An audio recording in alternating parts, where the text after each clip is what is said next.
color, indicating that he has mutated. And so, the bloody battle starts back up again. The honey badger launches attacks, one after the other. However, his opponent is taking them all head-on, still refusing to go down. Suddenly, the honey badger unleashes a strong attack, knocking his opponent to the ground using electric shock. Sayo King, who is overseeing the fight from the sidelines, gets delighted to see this feat and starts to announce that Honey Badger has won. But her statement is seen to be not true, as the giant turtle's shadowy figure rises back up again in a brief moment. He strikes Honey Badger repeatedly, making him vomit up blood. Exhausted and ashamed about not being able to take his revenge, Honey Badger prepares to use his life to defend his dignity. As they both exchange the final blows of their match, the giant turtle gets sent flying back, revealing one of Yu-Jai-Yu's roots has arrived just in time to save Honey Badger. Overwhelmed with rage after seeing the state of his pet, Yu-Jai-Yu prepares to fight against this beast. He orders King to pass his consciousness to his root, allowing him to see from the root's point of view. As such, the epic fight is now starting. He quickly checks his opponent's stats bar. As he glances over it, he also sees Honey Badger and compliments him, praising his determination and refusal to admit defeat. He tells him to rest and leave everything else up to him. After tossing Honey Badger aside and putting him in the care of Red Fox, he then powers up and prepares to attack.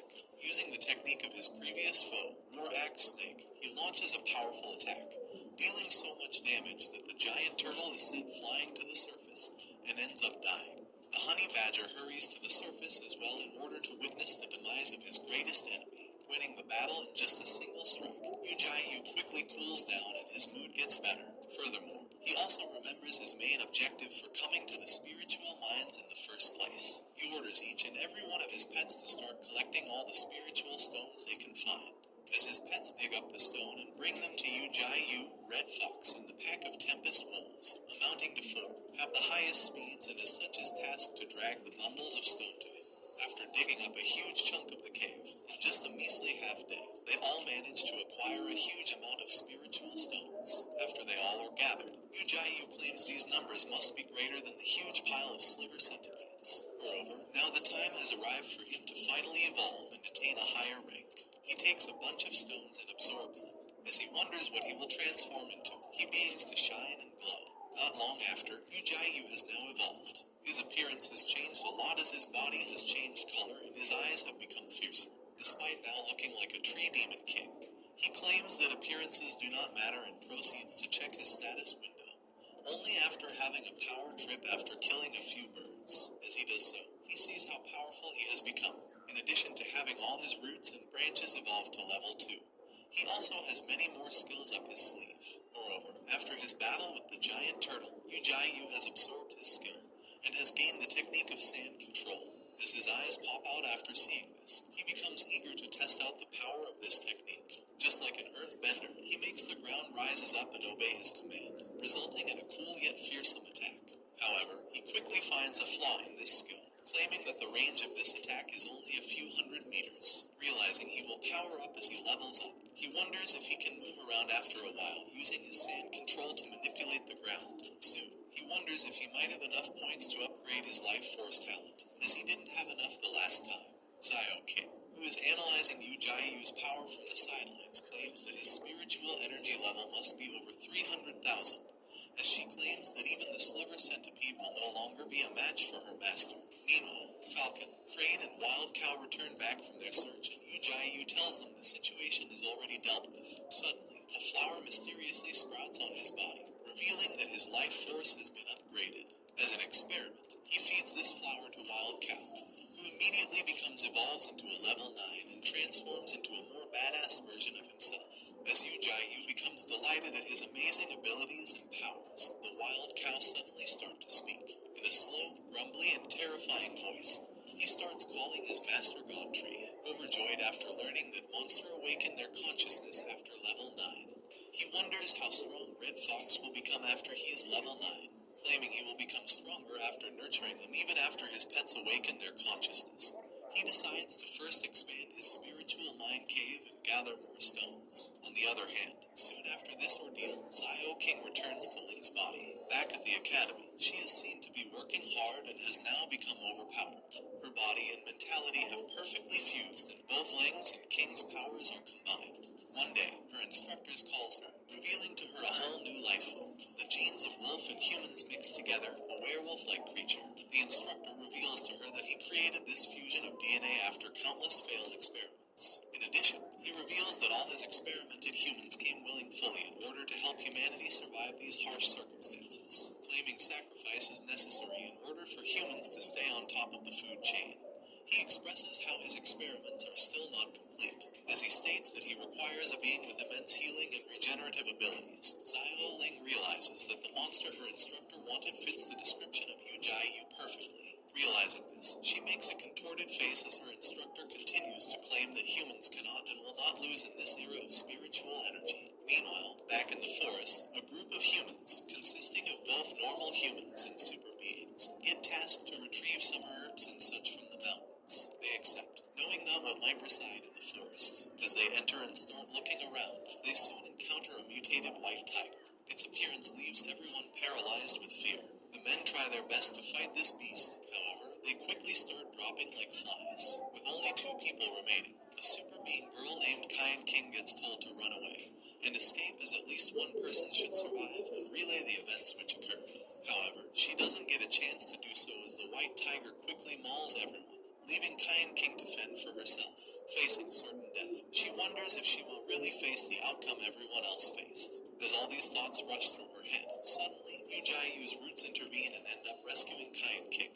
Being overpowered as heck, the root easily manages to injure and capture the white tiger. As Kain King lies on the ground, almost losing consciousness, she wonders what the thing that saved her was. Yu Jia Yu then transports all the group members still alive, along with the white tiger, to his location. There, the white tiger, despite acting all fearsome and arrogant just a few moments earlier, is now acting timid and shy after being surrounded by his pets. Yu Jia Yu reveals he has gotten a new skill after upgrading his life essence, revealing his sap can now turn monsters and beasts affectionate towards him and increase intimacy. As such, he decides to test this out on the white tiger, who immediately drops his demeanor and starts licking Yu Jia Yu's trunk. Amazed at the instant results, he wonders what will happen if he feeds the sap to the girl he rescued. As he approaches to feed her, she wakes up. Thinking that Yu Jia Yu is going to molest her with tentacle play, she starts to scream, but his intentions are not similar to her expectations. After feeding her the sap, he asks her to stay with him and train his pets. At first, Kain King refuses to stay with the tree demon. However, as the sap takes effect, she immediately agrees. He then asks what her awakened talent is, as she states it's female intuition. He laughs at this ability and decides to see how far the sap's effect spread. As such, he orders Kain King to praise him, which she does. Deciding to push his luck, he then tells her to strip.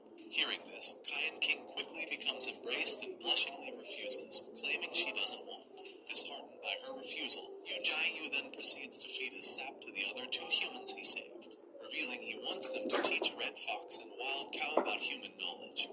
He tells he wanted to rely on Xiao King, but she is quite busy, and so these mere humans are now tasked with nurturing and teaching Yu Jia Yu's esteemed pets. Using his branches, he creates lodging for his newly acquired slaves, which is okay because they consent to stay, despite them being coerced under the influence. Now being able to move freely, it is time for Yu Jia Yu to finally ascend as a god. However, due to the current circumstance of the world, he claims anything can happen, and as a result, he needs to be prepared for all situations. Consequently, after putting the humans in their rooms, he begins to check his status window once again. After defeating the giant turtle, he managed to gather 13,432 evolution points. Therefore, he proceeds to level up sand control, learning that since he is now transcended to rank 2, all of the enhancements and strengthening will require a lot more points. After crying about how expensive everything is now, he accepts the transaction, leveling up sand control to level 2. Deciding to test it out, he again uses the technique, noticing that the destructive power has now increased drastically. However, the range is still limited to 100 meters. As such, he levels the skill even more, now becoming able to make hills with his branches and cause huge-scale earthquakes with ease. In spite of the sheer awesomeness of this skill, Yu Jia Yu claims that he could end up putting a strain on the main body, so he should first try and get this ability under complete control in order to get the entire territory under his command. Meanwhile, on another continent, a huge tsunami hits a bustling city, causing havoc. Furthermore, inside the tsunami, there are multiple mutated beasts present.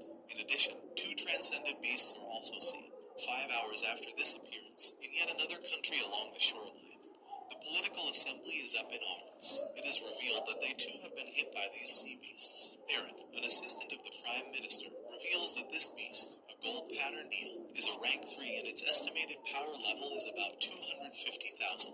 Nonetheless, they have managed to drive it away after 3 nuclear attacks. Despite their efforts, there is no confirmation if the beast is still alive, and the oceans of this world have now become more dangerous than ever before. On the other hand, back at the territory of our friendly tree demon, the humans Yu got his hands on and captured are now working according to his wishes and are slowly getting more and more adjusted to the surrounding. Kai and King is tasked with teaching knowledge to the beasts, while Tong and Feng, both super beings as well, are tasked to be a trainer and chefs respectively. 3 days have passed since they found themselves here. In order to avoid getting killed at the hands of Yu, they decide to keep on doing the tasks assigned to them. As they have lunch, they also discuss how they never thought that a tree with wisdom would be present in this world. They also claim that if the military knew of Yu presence, they would use all their might to try and eliminate him. Meanwhile, Xiao King has come back after her training to visit Yu. There, she inquires as to why he kept these humans around. He replies that their knowledge is very important to him. She also reveals to him the recent appearance of the rank 3 eel. She adds that the eel got attacked by 3 nuclear weapons, however only one connected while the rest were bounced off. Yu is perplexed and wishes to learn more. As such, King claims that the beast used sound pressure to manipulate and change the missile's trajectory, making them bounce off. Furthermore, even after getting hit by one weapon, the eel managed to return back to the deep sea, witnessing the scary side of humans and how far they are willing to go in order to protect their kind. He realizes unlike the eel he has no place to escape. Consequently, he decides to find even stronger companions to aid him in future endeavors. In addition, he also wants to build an underground empire, and so he gets to work, capturing and taming a wild boar. Moreover, he helps evolve an alligator into an ancient emperor alligator and tames it. Having extreme strength, this ancient emperor alligator wishes to decide the ranking between him and Red Fox, provoking it to a fight. As a result, a ferocious battle ensues. Red Fox, level 9, and ancient emperor alligator revealed to be on the same level as Red Fox, face each other and start attacking, wasting no time hesitating. As all the other pets, including the humans, watch this battle from the sidelines, they predict and anticipate the outcome. The alligator uses an air blade, a technique which launches a sharp burst of winds to attack. However, Red Fox is unfazed and dodges them all, trying to close the distance between him and his foe. But he gets a little too close, allowing his opponent to bite down on his foot and stop his movements. Furthermore, he then gets flying after a body slam, as Tong protects the other humans. Not letting this opportunity slip by, ancient Emperor Alligator rushes in yet again, opening his big mouth to bite Red Fox and shred his body. Nonetheless, Red Fox is also not going down without a fight and uses fire breathing to evade. After their fierce clash, both of the fighters acknowledge each other's strength and smirk at each as the battle is stopped. Witnessing this battle makes Tong realize something crucial, and he gets lost in thought. The next day, while hunting along with Red Fox, he decides to have a talk with Yu. As Tong approaches him, he reveals the reason behind his visit. He claims he wants to receive Yu's nourishment, his divine sap, stating that this world is the survival of the fittest. He is just a weakling with no other talents and abilities, and so he hopes that the tree god can help him become stronger. However, his request is immediately turned down as Yu, while making an angry and terrifying face, claims he will not trust someone who has betrayed their own kind. In addition, he orders Tong to go back to his duties, and after apologizing for wasting time, he immediately leaves. After he leaves, Xiao King wonders why her master denied the request for his sap. As such, he explains that he is kind enough to let him live in these pristine environments. He reveals that just by living here, the humans have stocked up on good and pure spiritual energy, which has resulted in them becoming significantly stronger and has increased their level by a lot. Xiao King claims that this is good news as these humans will prove to be handy to them in the upcoming days. Yu also adds that humans are selfish beings and they regularly betray each other for one's own benefit. And in order to be clear of any chance of betrayal, he needs to observe his slaves some more. As their conversation comes to an end, he states that the forest has now entered the smooth phase, and that the only thing they really need to worry about is staying low-key and hidden in order to not attract any unwanted attention. Xiao King also reveals that the sliver centipede has been captured by the humans, and they are now using this beast for an experiment. She also claims she is thinking about absorbing the centipede's soul, which will allow her to ascend to rank 1. Yu Jiayu warns her, telling her that these situations are not child's play and that there is a good chance that her soul is the one which gets absorbed instead. Nonetheless, King is confident in her abilities and makes this clear, and so he agrees to her plan, thinking to himself how much progress King has made after staying with humans, so much so that she is now able to consider problems and their solutions on her own. Suddenly, they hear a commotion nearby. Upon investigation, the commotion is caused by fighting between the ancient Emperor Alligator and Honey Badger, who has high pride and claims to be the strongest even when he's not. Yu Jiayu realizes that his pets are now getting stronger and are at rank 1 second peak. As such, he decides to call them all out. As the pets gather, he reveals that he is going to allow a few pets to leave so they can train on their own, choosing Red Fox, Wild Cow, and Ancient Emperor Alligator to leave. He decides to not include White Tiger because he is too stupid. Red Fox is proclaimed the boss of the strongest beast, named Nine Tails from now forth. The second, third, and fourth ranks belong to Wild Cow, now named Demon Cow, White Tiger, and Ancient Emperor Alligator, placed in fourth because of his recent entrances. He tells them that they will obey him as the great 9 demon beasts, and tells them to roam freely, except for in human cities. On the other hand, King, in Ling's body, approaches the sliver centipede. Despite having his head detached from its body, the beast is revealed to be still alive. She tells the monster that instead of suffering his entire life, he should become Ling's new source of power. As such, the soul fusing starts. The end. For now. The Resilient Gold